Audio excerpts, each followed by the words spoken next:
Ambassador Gear, the European Commission will provide 70 million euros for the Western Balkans to procure vaccines from the EU countries. However, the process of vaccine delivery has been slow. Despite being promised vaccines from 2 neighboring countries, North Macedonia will receive shots from Serbia. How soon can the EU provide the assistance? Well, Neda, thank you very much for the question. I think we all recognize that the way to exit from this pandemic is to ensure that safe and effective vaccines are accessible for everyone. Europe will not be safe until every region of Europe is safe, and so we're in this together. And because we're in this together, the European Union has stood side by side with the Western Balkans and with the Republic of North Macedonia from the beginning of this crisis. You know, in the past year, the European Union has provided more than 1 million items of protective and medical equipment across the Western Balkans. We've helped businesses which face going to the wall because of the economic impact of the COVID crisis and the lockdown. We've helped the most vulnerable, people who risk losing jobs and people who have difficulties in entering the job market. And we've also helped governments, and the government here in particular, where they face revenue shortages in helping to manage public finance through macro-financial assistance. So our assistance has been substantial and has been there from the beginning. In addition, you will have seen recently that the European Commission announced a grant of 70 million euros for the Western Balkans, which is designed to help those countries cover the cost of vaccines provided by EU member states. And that comes in addition to the support that is being provided for the COVAX facility. Now, you ask about vaccinations themselves. Let's be clear, the process of vaccination is not a race between countries. I said we're in it together.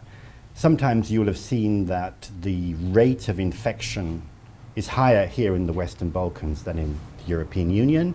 And conversely, as we see at the moment, the rate of infection is higher in the European Union than in the Western Balkans. And I'm sure you and listeners and viewers are very much aware of the enormous pressures that European Union member states face at the moment as they're rolling out vaccine campaigns against a background of a virus which is accelerating in the infection rate due to the mutant variety of the COVID-19 virus. Nevertheless, despite all of this difficult context, the European Union member states have said that they will provide vaccines. Now, when exactly will these come?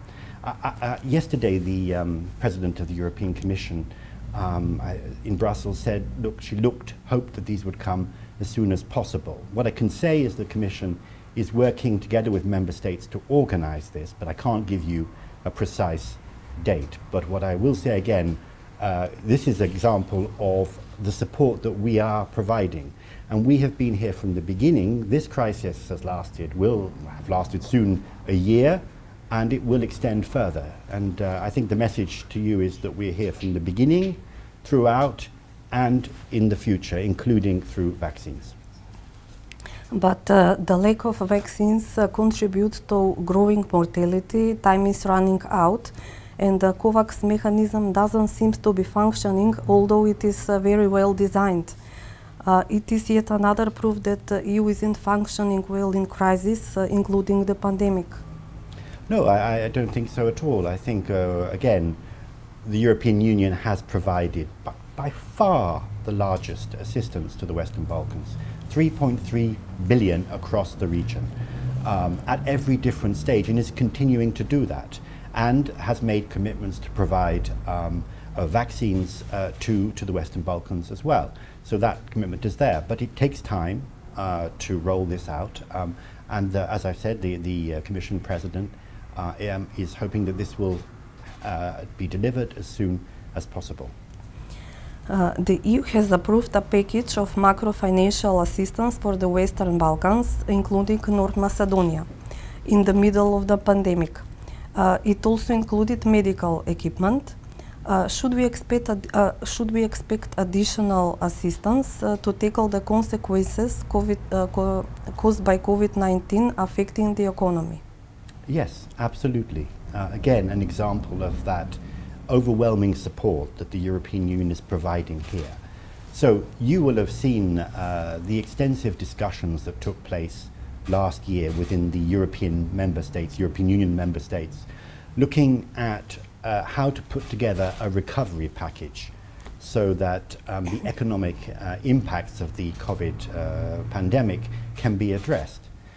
During those discussions, the European Union did not forget the Western Balkans. On the contrary, they put in place a very substantial offer to the Western Balkans designed to assist recovery through investments. And that's the economic and investment plan which was presented by the Commissioner for Enlargement, Commissioner Vaheli, in October. And this consists of an offer of 9 billion euros to the Western Balkans, together with a Western Balkans guarantee facility, which could leverage loans of up to 20 billion euros. So enormous sums of money. What would this be used for? Well, the aim would be to support investments in the Western Balkans. On the one hand, connectivity, investments to develop connectivity, so we have transport and energy, but also investments which are designed to help the Western Balkans be part of those critical transitions, the green transition and the digital transition.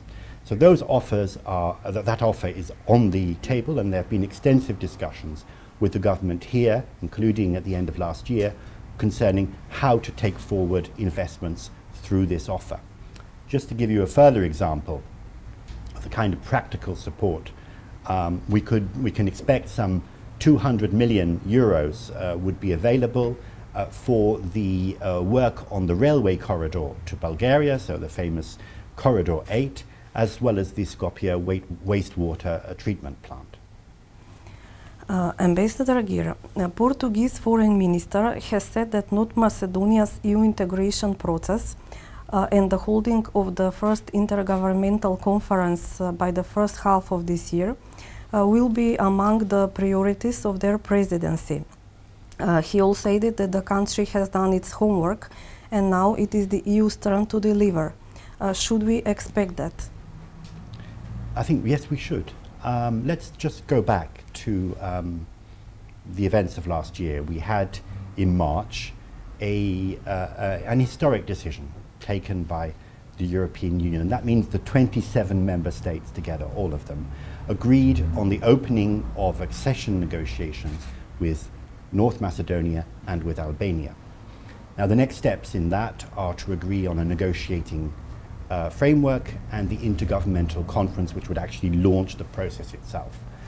Those discussions continue in Brussels, and indeed the Portuguese presidency has made this commitment that it will help and take forward this process. In the meantime, I think what's important is that North Macedonia, together with Bulgaria, continue to engage bilaterally to try to find solutions which are acceptable to both and which can allow the situation to move forward. It is obvious that the EU's shortcoming is the inclusion of bilateral disputes in the enlargement process, including the latest one between Bulgaria and North Macedonia.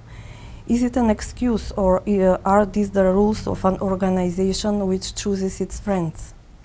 Well, let's look at the rules of the organization. You know, in certain key areas such as enlargement, the European Union, the 27 member states, act on the basis of unanimity.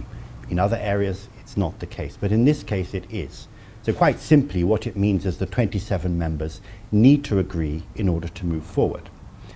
And if you look back at many decisions which have been taken over the years by unanimity, you'll see that sometimes this process of unanimity results in delays and takes more time. And I understand that people feel frustrated, that they want to move forward, they're impatient to move forward. But it's also important to recognize that the way forward is to continue to engage on these issues. And we have many examples from the past by where by continuing to engage, we've been able to move forward, and I'm very optimistic on that. The Skopje-Sofia case includes interpretation of history. The Czech Republic and Slovakia voiced their objection. Isn't it dangerous for history to become a membership precondition? Well, I'm not going to go into the details of what is discussed. I think what we need to do is focus on what's important in this case. So, first of all, as I've said, I think two things are really needed. One, that the Republic of North Macedonia and Bulgaria continue to engage to resolve these issues bilaterally. And secondly, in the meantime, that the government here continues to implement and accelerate the reform process. Why is that important? Well, first of all, it's in the interest of citizens. But secondly, reform and the implementation of the EU-related reforms are the fastest way to coming closer and to joining the EU family. What would be the other option for the Western Balkans? From the geostrategic point of view, it is part of Europe. Is there room for joining organization other than the EU? I think we need to be clear. A message I would like to pass very strongly is that the European perspective, the accession perspective for the Western Balkans and for North Macedonia is clear and uncontested. Last year we had the Zagreb summit where this strategic aim was repeated by the leaders. Nothing has changed. North Macedonia, by its geography, by its culture, by its history, is a European country. It has important, deep economic and trading ties with the European Union, by far its largest partner, and its Euro-Atlantic strategic orientation remains in place. So I think I come back again to the decision that was taken last March by the 27 member states to open accession negotiations. This is the direction forward, and this is the way we're going. Are other options like the European Economic Area possible, or are there other strategies for the region are being prepared maybe? I don't want to talk about plan Bs. There aren't plan Bs. The goal is accession to the European Union, as I've said, and the leaders of the European Union have consistently repeated the European perspective of the Western Balkans. And I personally am very optimistic that we will move forward and that through the process of reform, North Macedonia will become part of the European Union family. Ambassador Geer, thank you for agreeing this interview for Media Information Agency. Thank you so much.